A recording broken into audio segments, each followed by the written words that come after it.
Although Omar had left them the exercise of their worship, they were obliged to conceal their crosses in their sacred books. The bell no longer summoned the faithful to prayer. The pomp of ceremonies was interdicted, and religion appeared but as a desolate widow. The Caliph ordered a mosque to be erected on the spot whereon the Temple of Solomon had been built. The aspect of this edifice, consecrated to the worship of the infidels, still further increased the affliction of the Christians. History relates that the Patriarch Sophronius was unable to support the sight of so many profanations, and died in despair, deploring the misfortunes and captivity of the Holy City. In the meantime, the presence of Omar, of whose moderation the East boasts, restrained the jealous fanaticism of the Musulmans. After his death, the faithful had much more to suffer. They were driven from their houses, insulted in their churches. The tribute which they had to pay to the new masters of Palestine was increased, and they were forbidden to carry arms or to mount on horseback. A leathern girdle, which they were never allowed to be without, was the badge of their servitude. The conquerors would not permit the Christians to speak the Arab tongue, sacred to the people of the Quran, and the people who remained faithful to Jesus Christ had not liberty even to pronounce the name of the Patriarch of Jerusalem without the permission of the Saracens. All these persecutions could not stop the crowd of Christians who repaired to Jerusalem. The sight of the holy city sustaining their courage as it heightened their devotion. There were no evils, no outrages, that they could not support with resignation when they remembered that Christ had been loaded with chains and died upon the cross in the places they were about to visit.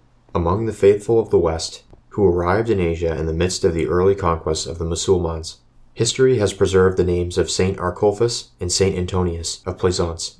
The latter had borne arms with distinction when he determined to follow the pilgrims who were setting out for Jerusalem. He traversed Syria, Palestine, and Egypt. On his arrival on the banks of the Jordan, Judea had not yet fallen into the hands of the infidels, but the fame of their victories already filled the East, and their armies were threatening the holy city. Several years after the pilgrimage of Saint Antonius, Arculfus, accompanied by Peter, a French hermit, set out from the coast of England in a vessel bound for Syria.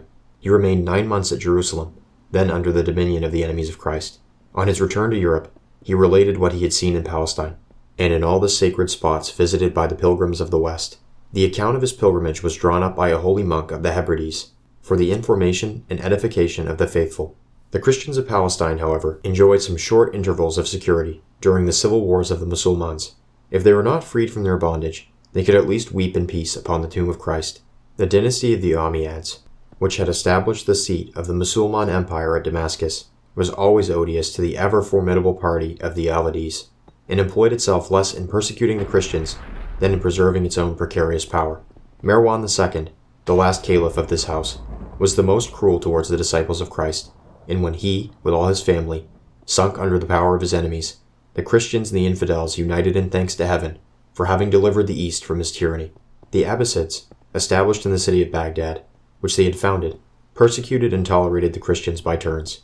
The Christians, always living between the fear of persecution and the hope of a transient security, saw at last the prospect of happier days dawn upon them with the reign of Harun al-Rashid, the greatest caliph of the race of Abbas.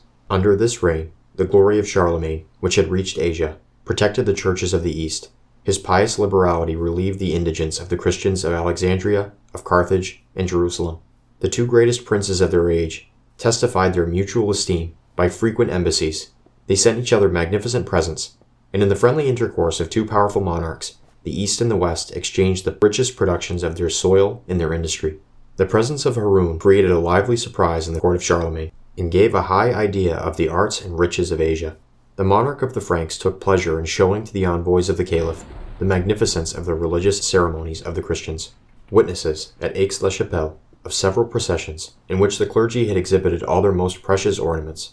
The ambassadors, on their return to Baghdad, reported that they had seen men of gold. There was, no doubt, policy in the marks of esteem which Harun lavished upon the most powerful of the princes of the West.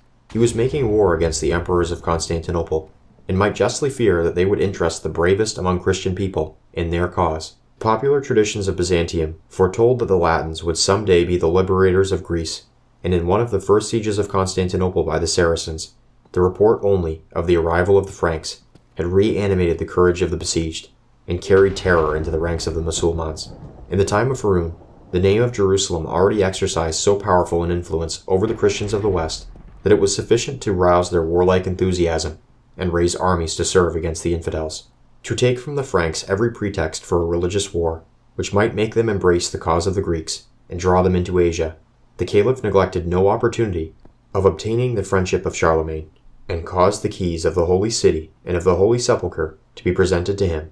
This homage, rendered to the greatest of the Christian monarchs, was celebrated with enthusiasm in contemporary legends, which afterwards caused it to be believed that this prince had made the voyage and completed the conquest of Jerusalem. Harun treated the Christians of the Latin Church as his own subjects, and the children of the Caliph imitated his moderation. Under their sway, Baghdad was the abode of the sciences and the arts. The Caliph al-Mamun, says an Arabian historian, was not ignorant that they who labor in the advancement of reason are the elect of God. Intelligence polished the manners of the chiefs of Islamism, and inspired them with a toleration till that time unknown to Mussulmans.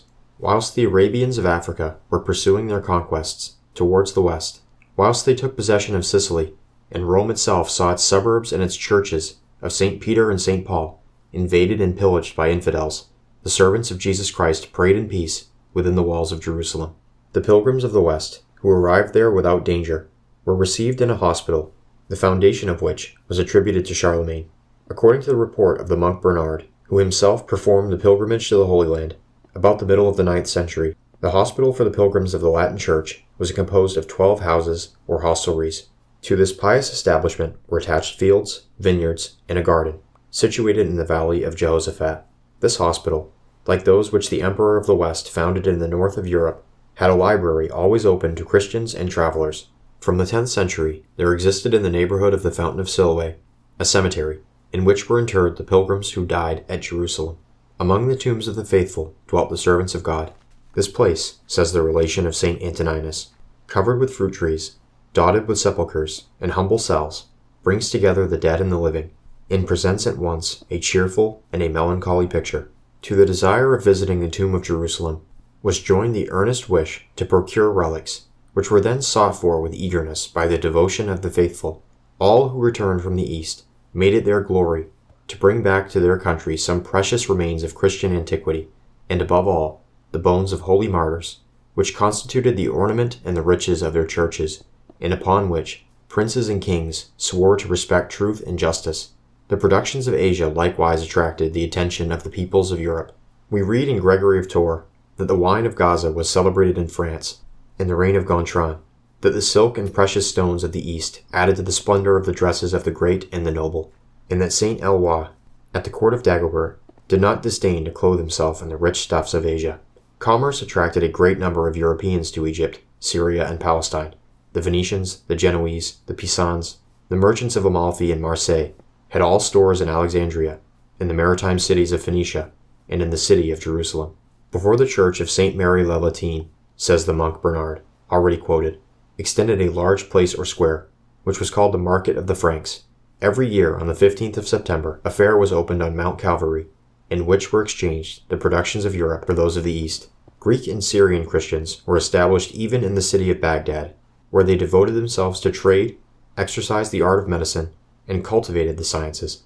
They attained by their learning the most considerable employments, and sometimes even obtained the command of cities and the government of provinces. One of the caliphs of the race of Abbas declared that the disciples of Christ were the most worthy to be trusted with the administration of Persia.